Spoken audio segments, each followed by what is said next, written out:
시간이 되었으니 시작하도록 하겠습니다. 제가 지난 시간에 한 것을 리뷰하기 전에 제가 빼먹은 것이 하나 있는데 전체 내용을 빼먹은 게 아니라 수업을 하다 보면 항상 하는 이야기가 있는데 여러분들한테 이야기를 안 들은 게 있어서 하나 짚고 넘어가려고 합니다. 일단 최대 공약수에 대한 건데 제가 뭘 빼먹었을까요?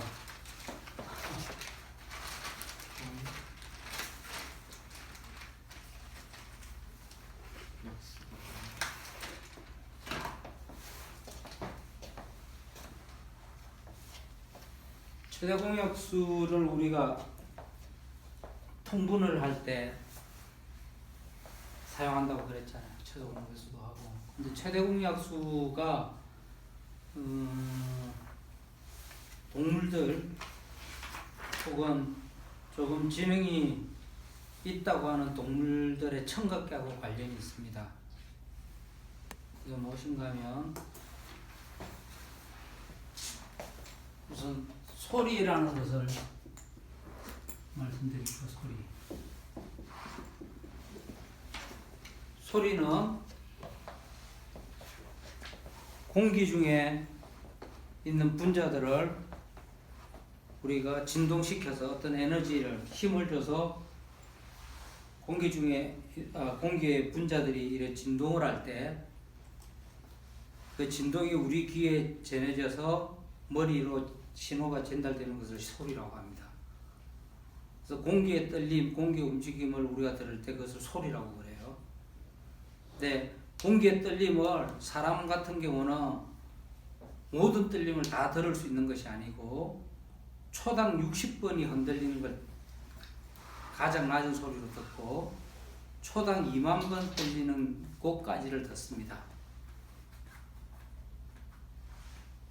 자, 떨린다는 건 뭔가 하면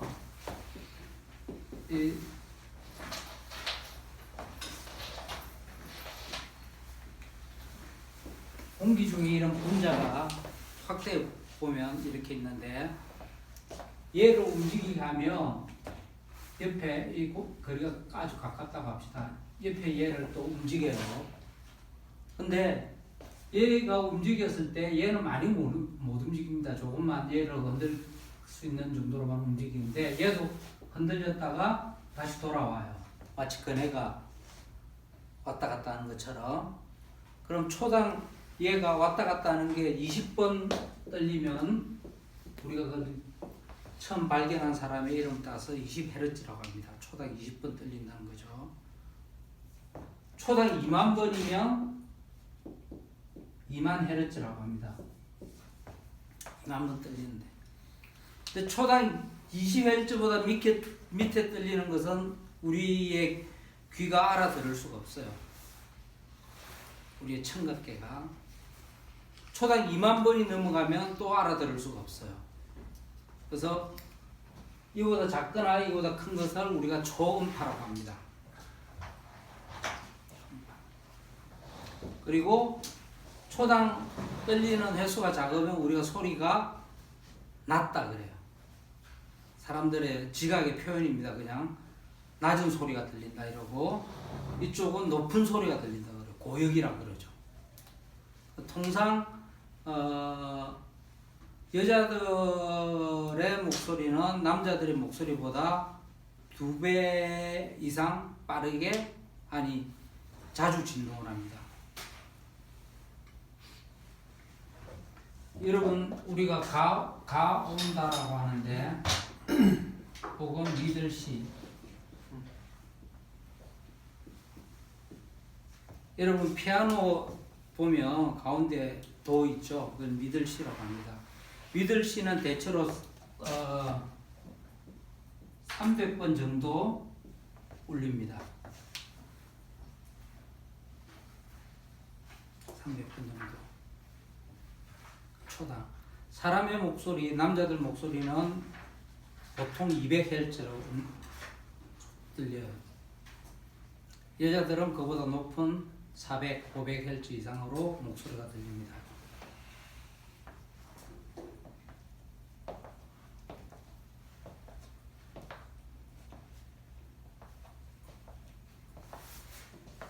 그런데 사람에게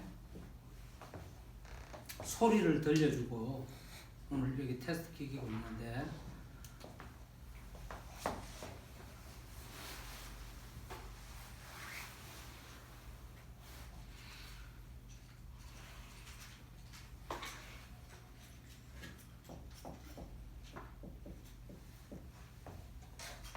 (240Hz의) 소리를 들려주고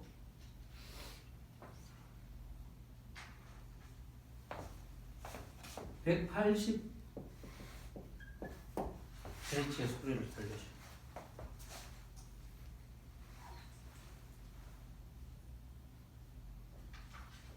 그러니까 좀 낮은 소리죠.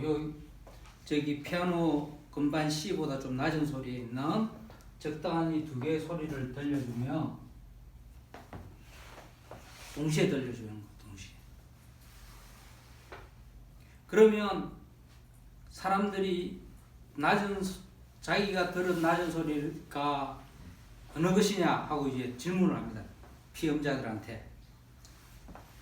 이걸 동시에 들려주고 첫 번째, 두 번째는 간단하죠. 얘를 들었냐, 얘를 들었냐, 어느 낮은 소리를 들었냐 하면 추측은 얘를 들었다고 하겠죠. 더 낮은 소리를. 이제 주파수가 낮은 건 주파수가 작은 걸 소리가 낮다고 하는데 얘를 더 낮다고 하겠죠. 근데 막상 테스트를 해보면, 실험을 해보면 얘를 들었다는 소리는 사람은 아무도 없습니다. 어떤 소리를 들었다고 사람들이 이야기를 하느냐? 묻혀서 그렇고 사실 이 두 소리에 최대 공약수인 60Hz를 들었다고 합니다.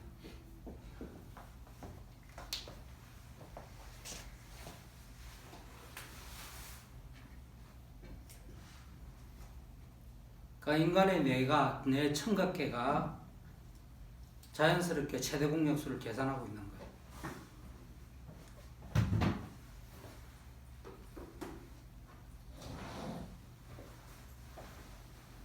유사한 비슷한 실험이 있는데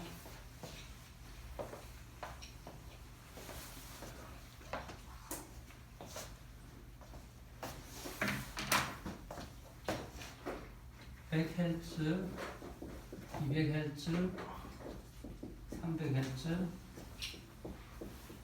그다음 (400) 등등 이 소리를 만들 수가 있어요. 인위적으로 뭐 컴퓨터를 이용하든지 뭘 이용하든지. 이걸 동시에 들려주면 사람들은 무슨 소리를 들었다고 할까요? 최대 공약수가 100이니까 100Hz를 들었다고 해요. 자, 이거는 뭐 당연히 그렇게 하겠죠, 그죠? 이거는 그냥 으로 봐도 제일 낮은 소리고, 네. 제일 낮은 소리는 이걸 들었다고 해요. 근데 100, 150, 200, 250 이렇게 간격을 50씩 바꿔버리면 무엇을 들었다고 한 50Hz를 들었다고 합니다. 심지어 이 앞에 소리를 지우고 이렇게 들려줘도 50Hz를 들었다고 합니다.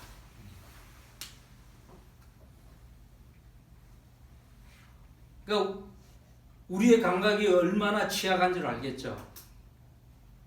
아무리 이게 제일 낮은 소리, 들은 소리 중에 제일 낮은 소리야 이야기를 해줘도 실제 테스트 해보면 내 귓속에는, 내 머릿속에는 50Hz가 들리고 있습니다. 그러면은 네. 그런 그 원리를 이용해서 네. 실제 귀로는 들을 수 없는 더 낮은 소리를 들은 것처럼 느끼게 할 수 있나요? 그렇죠. 최소 공배수, 최대 공약수가 10인 두 개의 주파수를 들려주면 네. 실제로 사람은 귀로는 못 듣는데 네. 머릿속에서는 10Hz짜리 소리를 들은 것처럼 느끼게. 11Hz는 우리가 감각이 머릿속이 알고 있는 소리가 아닙니다. 20Hz가 최소한이에요. 경험에서 얻은 소리가. 10Hz 자체는 사람이 들을 수 없는 소리예요. 10Hz랑 20Hz를 같이 들려주면은 20Hz보다 낮은 소리를 들을 수 있다요? 그거는 감각의 경험이 없기 때문에 판단을 못해요. 내가 그런 소리를 듣고 있다고 판단을 못해요. 그러면 소리가 안 들리는데 그것에 대해서 기억을 하는 것들은 어떤 작용일까요? 아니 신경계가 그렇게 설계가 돼 있다는 거예요. 아, 신경전. 우리 신경계가. 지금 그 질문이 나왔는데 이걸 이용해서 실제로 이걸 이용한 제품들이 있습니다.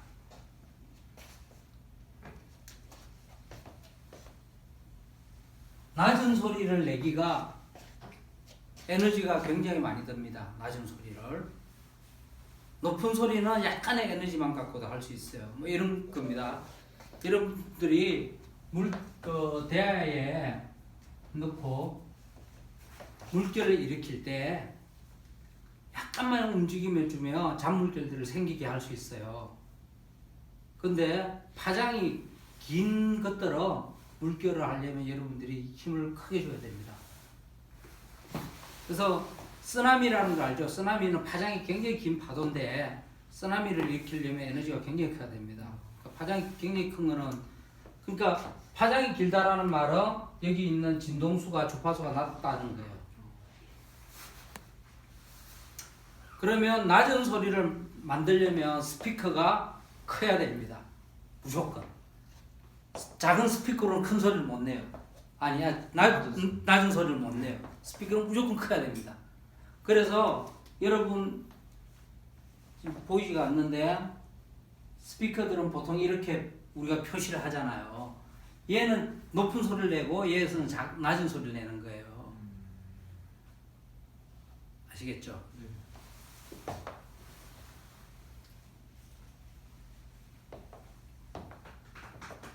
그런데 이 스피커 설계를 하다 보면 스피커의 구경이 반지름 혹은 지름이 어느 정도 돼야 어느 정도 낮은 소리를 낼 수 있다는 게 계산이 다 됩니다. 어느 정도 커야 낮은 소리를 내요. 그러면 초기에 전화기를 만드는 사람들이 고민이 그거였습니다. 스피커가 작은데 거기 들어있는 어떻게 사람의 목소리를 전달할 수 있는 거예요. 사실은 사람의 목소리를 스피커가 재생을 못합니다. 스피커 재생을 못해요. 그런데 세상의 물질들은 이런 특성이 있습니다. 여러분들이 이런 현이 있죠. 현이 있어서 혹은 여기 가운데 어떤 선을 만들어요. 그 바이올린이나 기타의 현이라고 생각을 하죠. 얘가 어떤 일정 소리를 내게 만들면, 어떤 높이의 소리를 만들면, 가령 100Hz라고 합시다. 그럼 이 현을 튀기면 가장 낮은 소리는 100Hz지만 얘의 배수가 되는 소리를 다 같이 냅니다. 저절로. 그래서 200Hz, 300Hz, 400Hz 이런 소리를 다 그대로 냅니다. 왜 그러냐? 그건 묻지 마세요. 그냥 자연의 법칙입니다. 그러면 제 목소리가 말을 할 때 대략 300Hz 가운데의 소리를 낸다면 실제 공기의 떨림은 300Hz만 떨리게 하지 않고 뭘 낸다? 300, 600, 900 이걸 다 내는 거예요. 1200, 1500, 1800 이렇게. 이해돼요? 왜 그러냐 묻지 마세요. 그냥 자연의 섭리입니다. 섭리 법칙입니다. 배수로. 그런데 만일 전화기가 이거 이상에서 소리만을 재생을 한다고 합시다. 이상에서.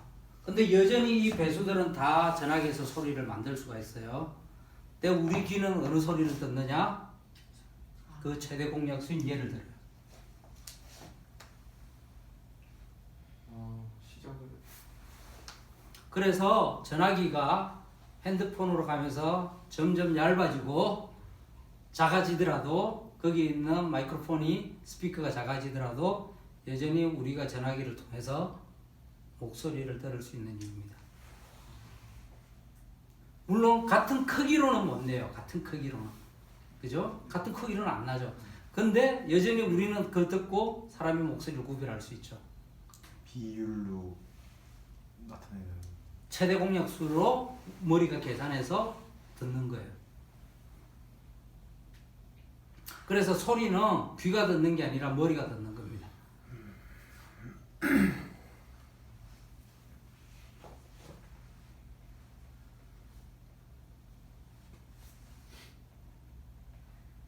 아시다시피 저는 오디오 회사 사장인데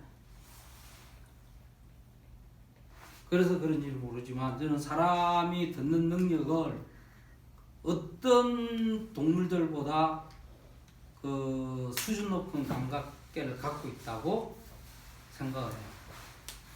생각을 하시나요? 네. 굉장히 많은 목소리들을 구별하잖아요, 사람들이.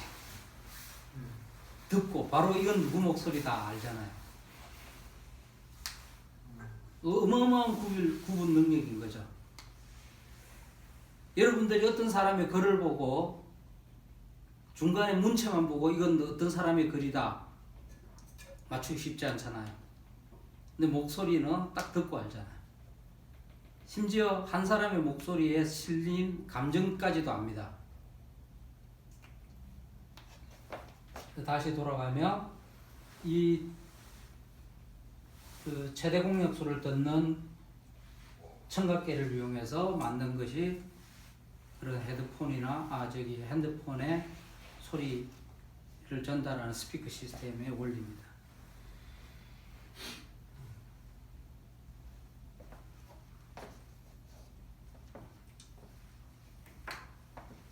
이걸 최대 공약수 할 때 말씀을 드렸어야 되는데 제가 어제 수업 준비하다 보니까 이게 생각이 나서 그러면 예. 아까 전에 오디오 스피커가 커야지 저음이 잘 들린다라고 했잖아요. 네, 네. 저 원리를 이용해서 조그맣게 해서 그 큰 소리를 구현하는 낮은 큰 소리, 낮은 소리. 낮은 소리를 구현. 낮은 소리를 구현하는 게 아니라 우리가 낮은 소리를 듣는 거죠. 우리를 속인 소리를 듣는 거죠.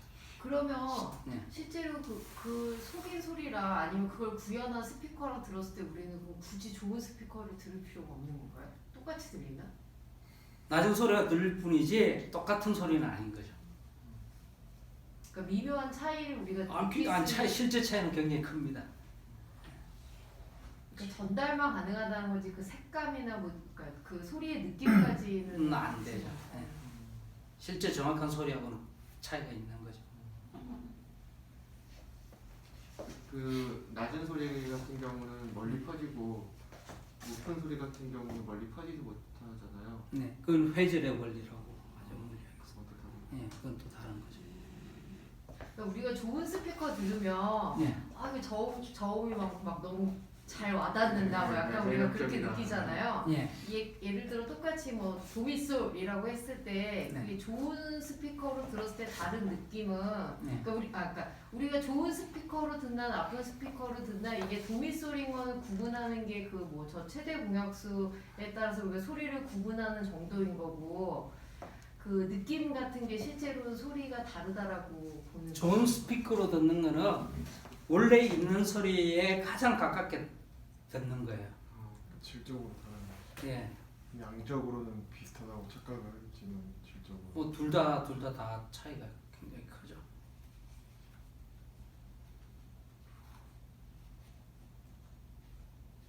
네. 언젠가 한번 경험해 보실 기회가 있으면 경험을 해 보시는 것도 괜찮습니다.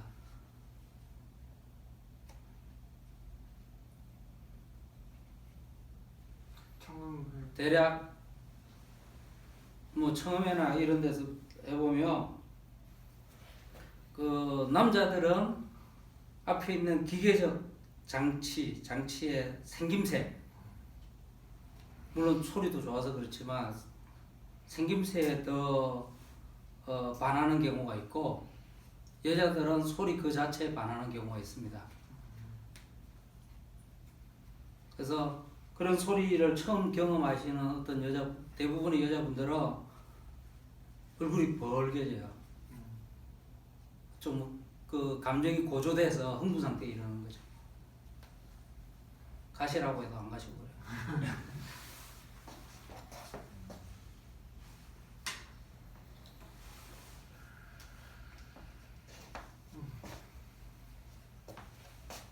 그러면 우리가 지난 시간에 이제 정수를 하고 정수의 사칙연산보다 더 센가 뺄셈 했죠? 셈을 했고, 정수에서 음수의 성질을 혹은 음수의 정의를 그대로 유리수로 확장을 할 수가 있습니다. 그죠? 그럼 유리수를 가지고 이제 유리수의 크기에 상관없이 더하고 빼할 수 있습니다. 음의 유리수도 이야기할 수가 있고, 그죠? 그리고 유리수의 특징은 곱하고 빼기도 할 수 있는 거죠. 그럼 부호가 가진 유리수의 곱셈은 부호가 가진 정수의 곱셈하고 똑같은 규칙이 적용되겠죠. 그래서 유리수의 사칙연산에 대해서는 더 이상 설명을 하지 않겠습니다. 정수의 덧셈 뺄셈을 하면 다 할 수 있는 거기 때문에 지난 시간 쭉 길게 한 것에 대한 다시 설명을 하지 않겠습니다.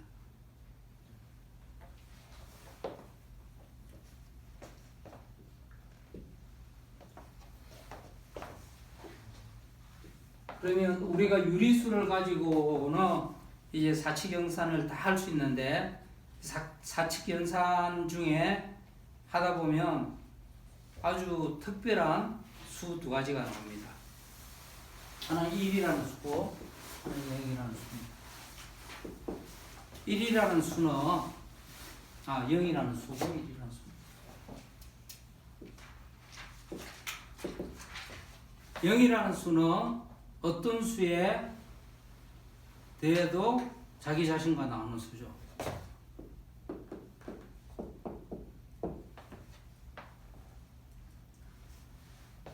여기에 우리가 아무런 수를 가져와도 덧셈의 결과는 같습니다. 그래서 이런 수 0을 우리가 덧셈에 대한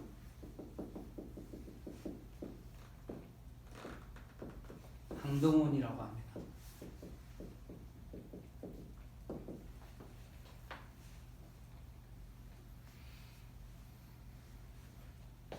그러면 1은 곱셈에 대해서 그런 성질을 가지고 있죠. 2 곱하기 1은 0, 1, 2. 그래서 이것을 뭐라고 할게요? 곱셈에 대한 항등원이라고.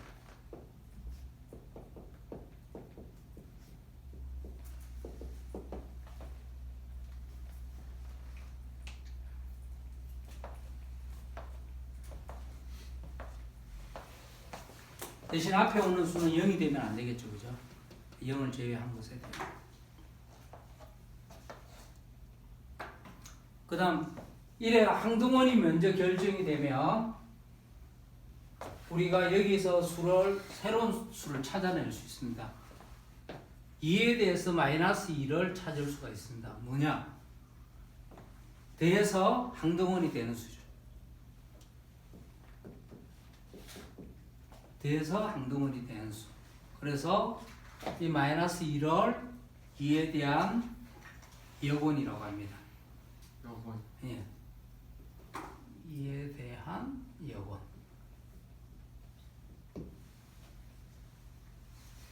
앞에도 빠졌겠죠? 여기 덧셈에 대한 항등원이니까 덧셈에 대해서 이에 대한 여건. 그럼 여기도 마찬가지겠죠.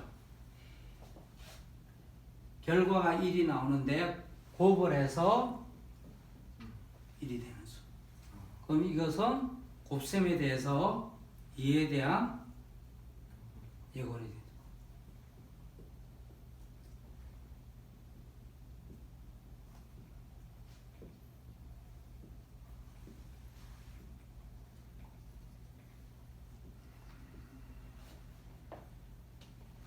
자, 여건은 상대적이기 때문에 마이너스 2는 2에 대해서 여건이고 또는 2는 마이너스 B에 대해서 여건이 됩니다. 그 다음 곱셈도 마찬가지겠죠. 2는 2분의 1에 대해서 여건이고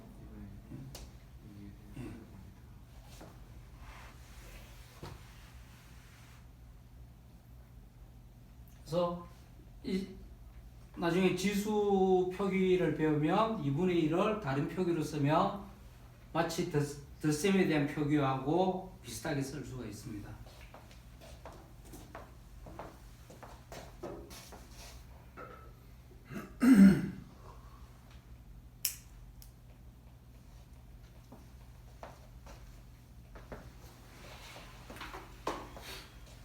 자, 이제 여러분은 항등원하고 여건을 했기 때문에 뺄셈하고 나눗셈에 대해서 다시 이야기를 할 수가 있습니다. 뺄셈하고 나눗셈을 우리가 덧셈하고 곱셈으로 정의를 했죠. 네. 그럼 다시 이야기를 할 수 있습니다. 어떻게? 2 빼기 2는 2 빼기 3은 3 빼기 2는 3 더하기 마이너스 2하고 결과가 같은 거죠. 그러니까 어떤 수를 뺀다는 것은 그 수의 여건을 더해주는 것과 같습니다.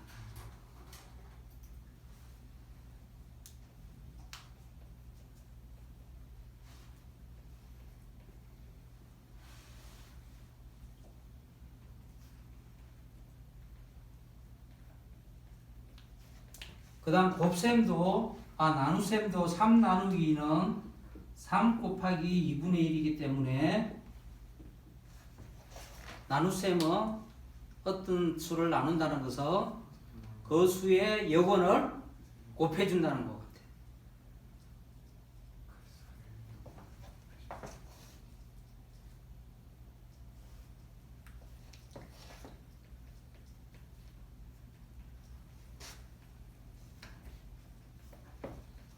그러면 우리가 이 뺄셈은 여건을 이용해서 덧셈으로 바꿔준 거죠. 그죠? 나눗셈도 여건을 이용해서 원래의 셈으로 연산으로 바꿔준 거죠. 그죠? 그래서 어떤 사람들은 이런 표현을 써요. 뺄셈은 덧셈에 대한 이역기 연산이다. 덧셈이란 연산에 대한 이역기 연산이다.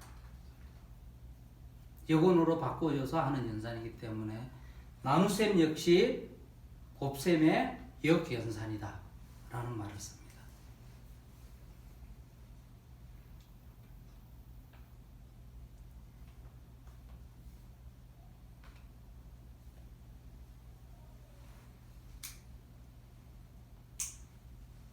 항등원 여건이라는 단어를 이용해서 역연산이라는 것을 여러분들이 이해를 하실 수 있습니다. 즉 새로운 수를 이용해서 덧셈, 곱셈으로 치환을 하는 거죠. 그래서 사칙연산이라는 것은 결국은 다 덧셈으로 치환될 수 있다는 거예요. 모든 것의 기본은 덧셈이다.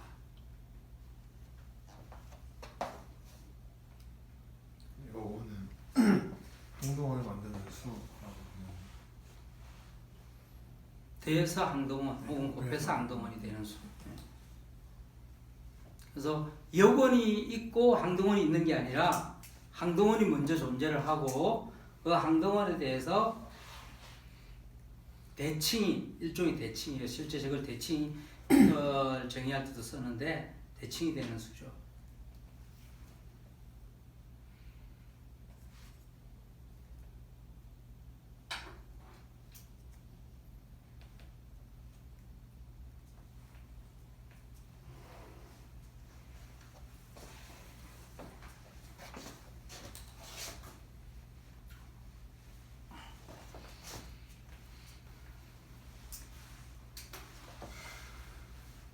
그러면 여기까지 여러분들은 유리수의 사칙 현상까지 다 하고 유리수 내에서 항동원이 뭔지 이걸 덧셈에 대해서 항동원이 뭔지 덧셈에 대해서 곱셈에 대해서 항동원이 뭔지 덧셈에 대한 여건이 뭔지 곱셈에 대해서 여건이 뭔지 다 한 거예요.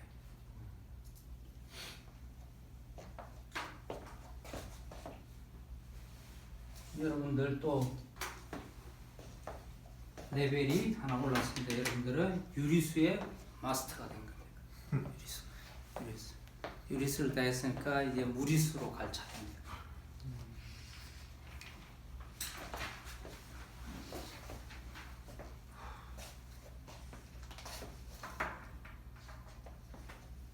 고대 그리스에서 발견된 수 중에 하나가 전에 말씀드렸듯이 한 변의 길이가 1인 대각선의 길이입니다. 저 길이를 발견하고 나서 당시 고대 그리스 사람들은 저 수는 수가 아니라고 했어요. 수가 아니라 뭐다? 길이다. 길이지만 수가 아니다. 그럼 저 사람들이 맨 처음 한 일은 저 길이는 유리수가 아니라는 걸 증명을 했습니다. 유리수가 아니다는 말은 분수로 표시가 될 수 없다는 수죠. 유리수의 뜻이 분수로 표시될 수 있는 수.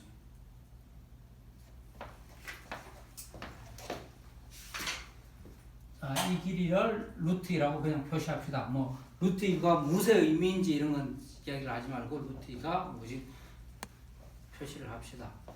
루트라고 루트는 유리수가 아니죠.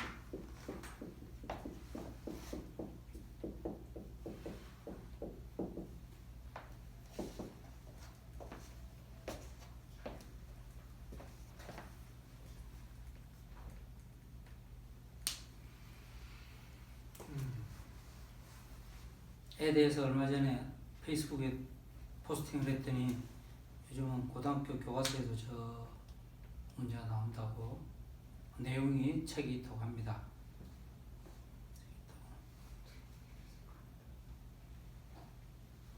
고대 그리스 사람들은 이미 저걸 증명을 했습니다.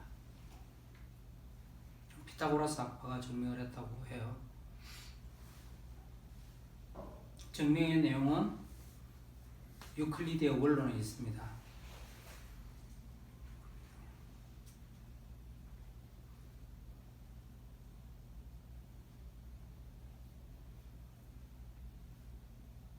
문과 쪽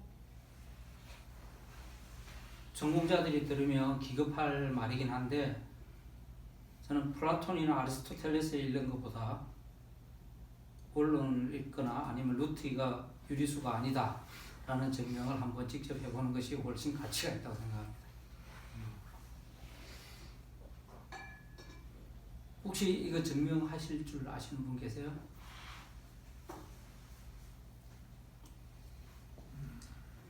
이때 사용한 법이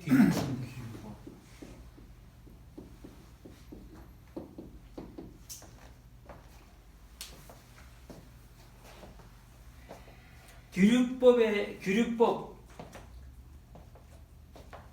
가정을 참이라고 했을 때 결론이 거짓이 나오면 가정 자체가 잘못된다고 해서 하는 거예요. 그건 여러분들이 실제 생활에서도 많이 쓸 수 있다고 그랬죠. 네 말이 맞다고 쳐 해서 결론이 일토당토하는 게 나오면 네 말이 틀린 거야 이렇게 나오는 겁니다. 증명을 해봅시다. 유리수. 그래 네 말이 맞다고 쳐. 루트는 유리수다. 루트가 유리수니까 루트는 A분의 B라는 분수꼴로 나타나게 수 있겠죠. 유리수니까. 근데 유리수는 꼴이 많죠. 그죠? 그 꼴 중에서 가장 간단한 방법, 그 간단한 유리수를 기준으로 하는 게 편할 테니까 두 개는 서로소라고 가정을 하면 낫겠죠. A, B는 서로소.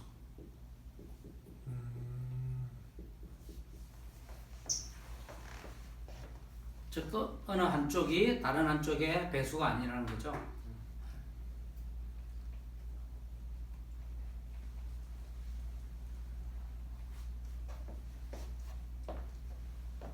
자, 여기는 제곱에서 2가 되는 수니까 제곱을 해줍시다.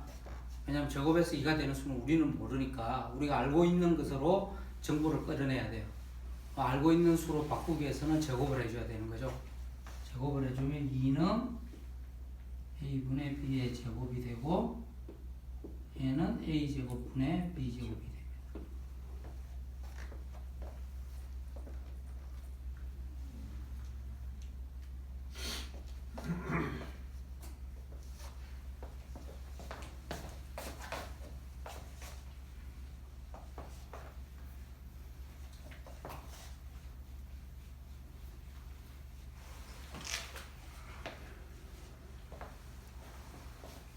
여기서 어디까지 이렇게 생각해 고민을 하지 마시고 그냥 끝까지 밀고 나가는 겁니다. 결론이 뭐가 나오는지 모르겠어. 그러면 여기 분모 분자에 있는 게 좀 불편하잖아요. 그죠? 분모 분자에 있는 게 없이 하려면 2의 a제곱은 b의 제곱. 그럼 우리가 알 수 있는 게 뭐죠? b제곱은 뭐다? 짝수다. 2의 배수니까 b제곱은 짝수다. 그죠? b제곱은 짝수다. 그러면 b는 짝수일까요? 홀수일까요? 짝수여야 한다. 그죠? 그죠? 그러니까 짝수인지. 제곱이니까. 네. 그럼 b는 짝수다.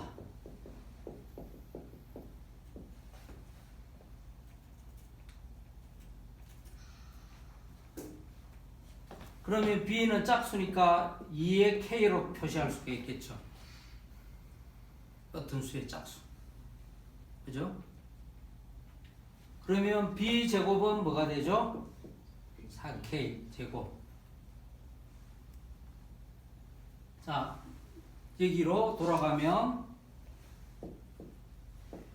2a 제곱은 4k 제곱이 되죠.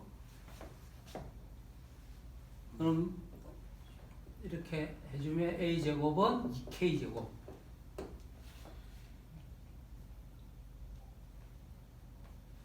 그럼 a 제곱은 뭐다? 짝수, 그죠? 그러면 유리수가 될 수. a는 인수가 될 수 없다. 짝수. 짝수. 결론을 성급히 내지 맙니다. a는 짝수. 그럼 a는 짝수고 b도 짝수. 우리가 a, b는 뭐라고 가정을 했죠? 서로소. 서로소다. 서로소가 아닌 거죠. 네. 그죠? 네. 그러니까 이 가정이 틀린 거지. 그러니까 루트 2는 유리수가 될 수 없다. 유리수가 아닌 수를 무리수라고 한다.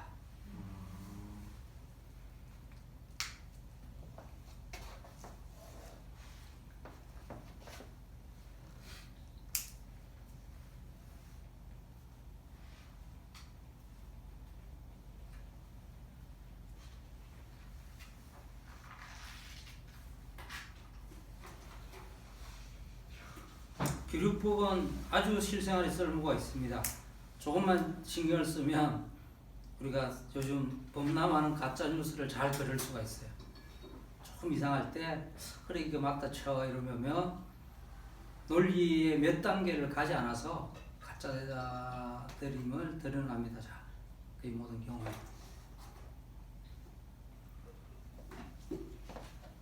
저는 얼마 전까지만 해도 이게 1970년대 서울대학교 아니면 60년대 동경대 문제인 줄 알고 이제 페이스북에 포스트를 했는데 밑에 댓글이 달렸대요. 그래서 이 문제가 아니다. 실제 문제는 뭐냐? 실제 문제는 두 가지가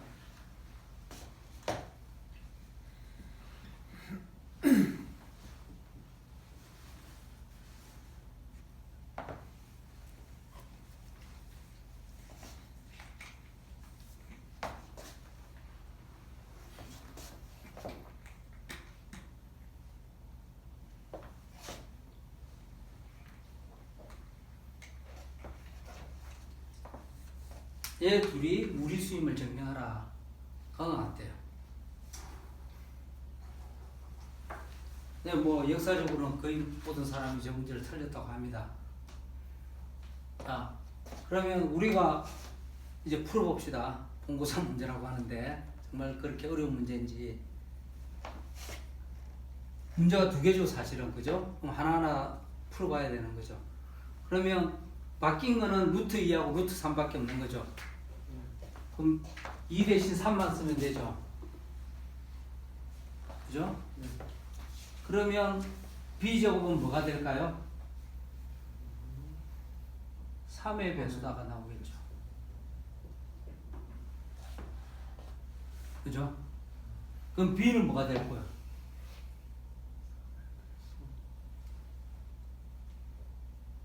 b제곱은 b 곱하기 b죠. 얘가 3의 배수란 말은 둘 중에 하나가 3의 배수라는 거 아니에요. 근데 둘 중에 하나가 제곱이기 때문에 둘 중에 하나는 b죠. 어쨌든 그럼 b는 3의 배수. 그럼 얘는 3k가 되고 얘는 9가 되고 얘는 3, 9가 되니까 얘는 이렇게 되죠. 그럼 A는 뭐가 되죠? 이제 똑같은 논리에서 3의 배수. 3의 배수. 3의 배수는 자, 비약분수가 아니죠. 서로수가 아니죠. 오늘 한 문제가 됐습니다. 그럼 두 번째 이 문제는 어떻게 푸느냐.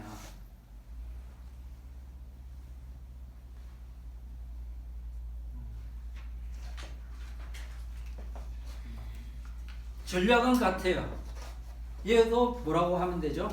유리수가 아니다. 그러면 유리수라고 가정을 해보자.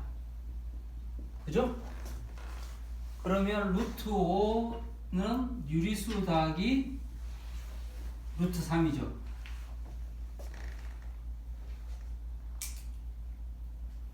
그죠? 네네. 이 생은 하실 수 있죠. 그럼 얘는 유리수일까요? 무리수일까요? 유리수여야 되지. 짝수. 아니 짝수, 솔수 생각할 필요 없죠. 이걸 통으로 생각해 보세요. 이게 유리수일까요? 무리수일까요? 유리수여야만 하지. 유리수. 얘가 유리수라고 가정을 하면 루트 3은 유리수여야 되죠. 네. 유리수에서 유리수를 빼니까 네. 분수표. 이건 안 되죠. 그러니까 이건 틀렸으니까 얘는 뭐가 돼야 된다? 무리수가 돼야 된다. 그죠?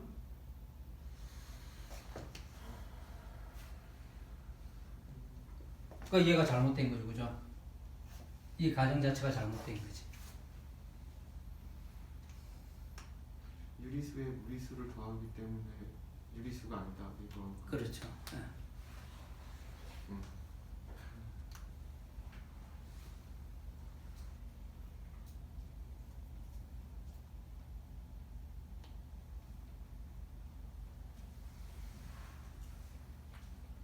힘드신 분. 저요. 예. 자, 얘가 유리수인지 무리수인지 판별하기 위해서 무리수다고 바로 주장을 할 수 없잖아요. 그럼 유리수라고 가정을 해. 가정을 하면 루트 3을 양변에 대주면 얘는 얘가 되죠. 그럼 얘가 유리수인지 무리수인지 봐야 되는 거죠. 근데 앞에 문제에서 얘는 무리수임을 알았죠. 유리수 더하기 무리수는 무리수니까 얘 이 가정이 잘못된 거죠. 왜 그 가정이 잘못된 거지? 그냥 루트 5도 무리수잖아요, 지금. 아니죠. 루트가 무리수인지 모르죠. 증명을 안 했죠. 루트 3처럼 증명하면 저렇게 나올 거 아니에요? 나오죠. 네. 예. 근데 무리수 빼기 무리수는 무리수. 무리수랄까요? 유리수가 될 수도 있고. 유리수도 될 수 있죠. 그죠? 그게 어떤 문제의 함정일 수도 있어요. 괜히 여기서 루트 5가 무리수임을 증명하는 헛수고를 할 필요가 없다는 거죠.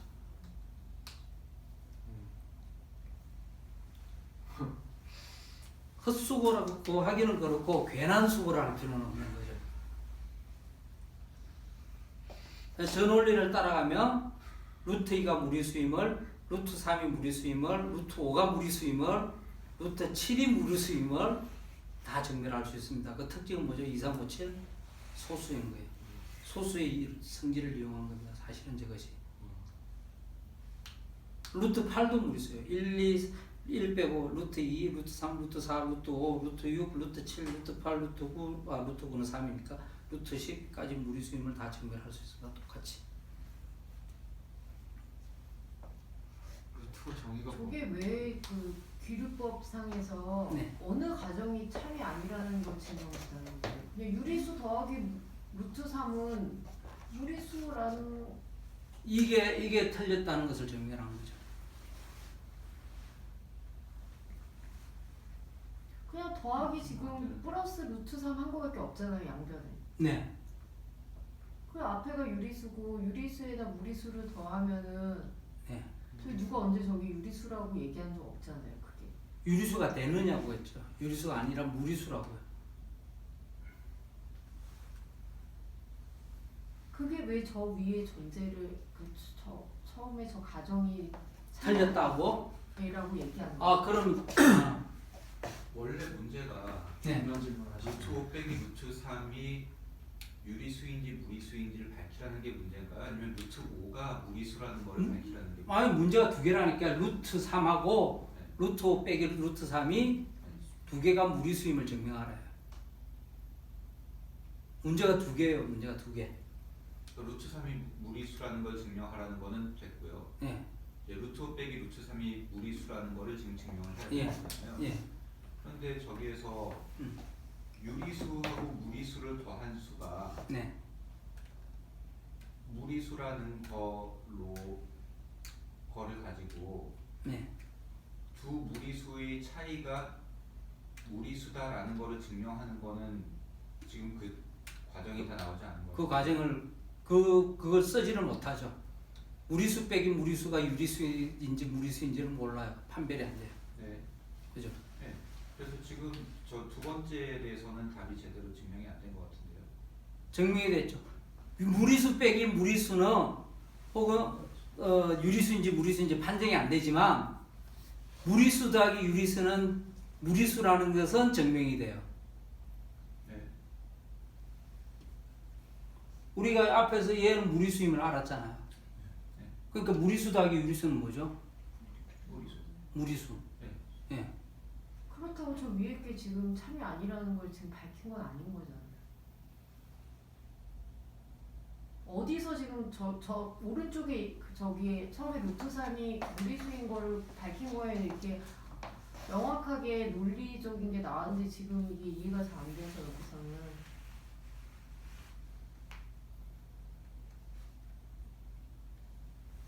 그러니까 이미 유리수 더하기 루트 3이 무리수라는 것을 알고 있는 상태에서 루트 5 마이너스 루트 3이 유리수라는 걸 증명하는 거인 거잖아요. 앞에 거를 먼저 증명을 한 유리수 더하기 다음에 루트 그 3은 다음에 절대적으로 결국은 저기로 무리수라는 걸 와. 아니까. 제가 논리를 하나 빼먹었다, 그죠? 네. 예. 그거를 증명을 먼저 해야 하나 증명을 더 해야 된다, 그죠? 예, 쌤 말만 루트 5가 무리수임도 보여야 되는 거예요.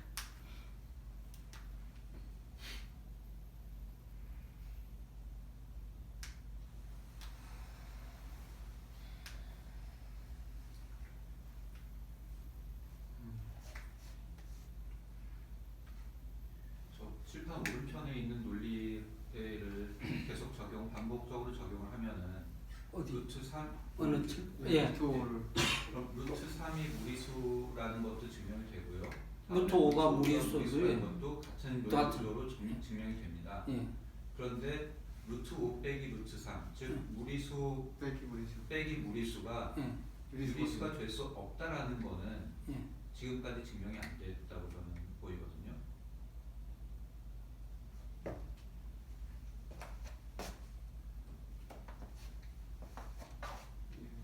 그러니까 그게 유리수일 수도 있다라고 하는데 그게 유리수인지는 모르는 거죠.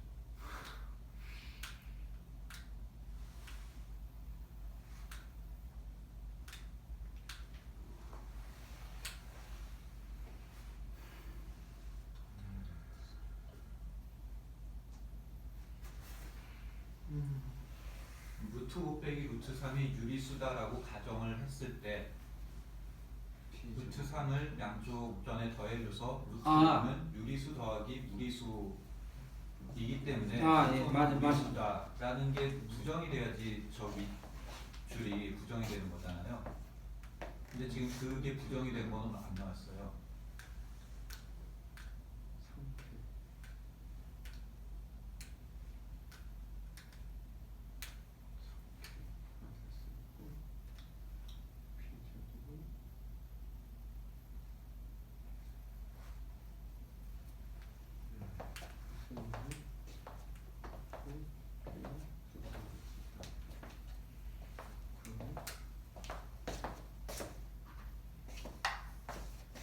맞네요.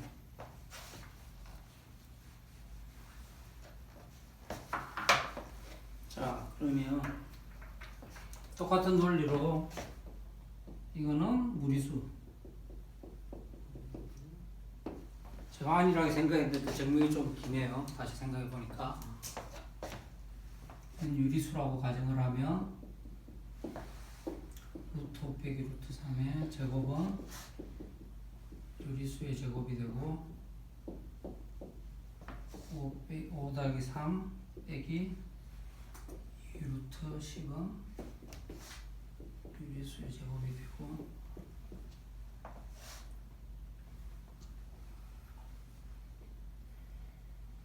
루트 10은 2루트 15입니다. 10이 아니고 15.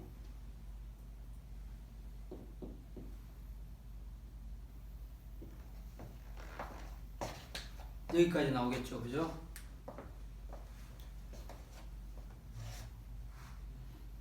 자, 얘는 유리수고, 얘도 유리수니까 유리수에서 유리수 빼면 유리수가 되고, 그죠? 또 2로 나누면 마이너스 2로 나누면 여전히 유리수가 되니까 한쪽에 남는 건 루트 15고 한쪽에 남는 건 유리수예요. 제곱이든 뭐든 어쨌든 그럼 우리가 여기서 모습만 도출하면 되는 거죠. 즉 결국은 무엇을 증명하라는 문제인가 하면 루트 15가 무리수임을 증명하라는 문제와 같은 거죠. 그죠?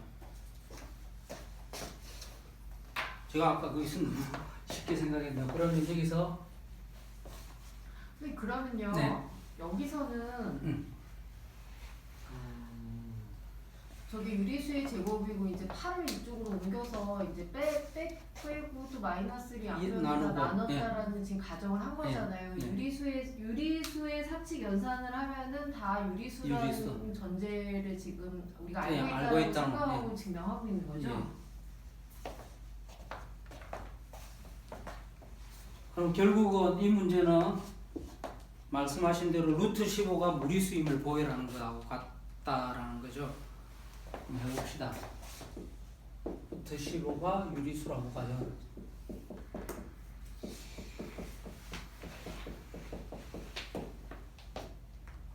루트 15는 a분의 b, 15는 a제곱분의 b제곱, b제곱은 15의 a제곱, 이거는 3 곱하기 5의 a제곱. 그러면 b제곱은 3 곱하기 5의 a제곱이니까 b제곱은 b는 3의 배수거나 5의 배수거나 사실은 3의 배수도 되고 5의 배수도 돼야 되는 거죠. 그죠? 네. 그럼 b는 15의 배수죠.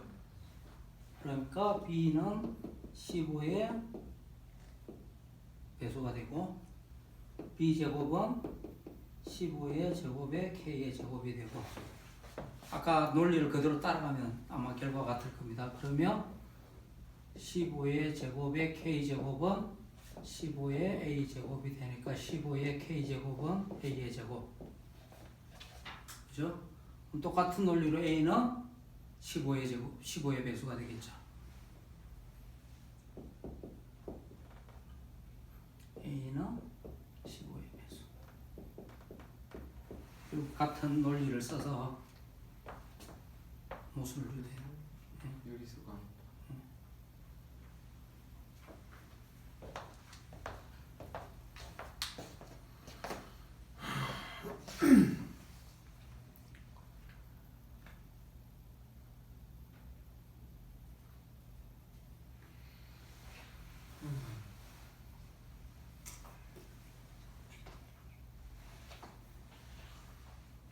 다행히 여기가 3하고 5라는 서로 소이면서 소수가 나와서 쉽게 됐지. 저는 소수곱이 아니라 다른 수의 곱이면 쉽지 않을 겁니다. 여러 뭐 따지고 보면 다 풀 수는 있겠지만 훨씬 더 많은 단계가 필요할 거예요. 자, 이제 뭐 이상은 없죠? 수업은 여기서 끝내도록 하겠습니다.